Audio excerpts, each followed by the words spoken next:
disappointed me the most lately is the American people.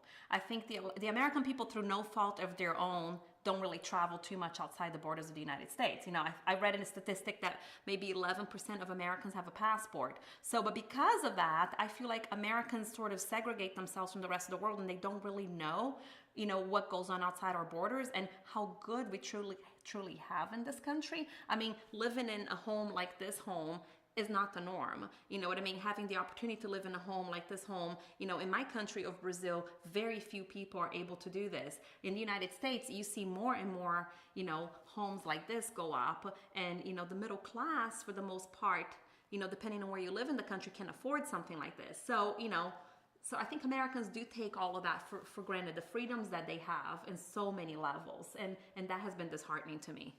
Well, it hit me because, okay, so here's a person who grew up in Brazil, travels back to Brazil frequently. I've traveled throughout Latin America. I've lived in England for 3 years as an expatriate wife. I delivered a child into the national healthcare system, so I know what that's all about.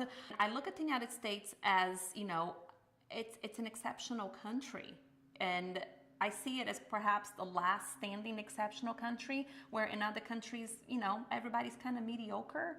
And so I have 4 kids, and I'm looking to the future, and I'm thinking, I want to leave a legacy for them. I want them to experience the opportunities that I experienced growing up. I want them to graduate from college with 2 to 3 job offers, not 0 job offers where they have to struggle and go work behind a counter at McDonald's to, you know, be able to put food on their table. So that's what motivated me. It's like, it's really the last standing, you know, great country in the world.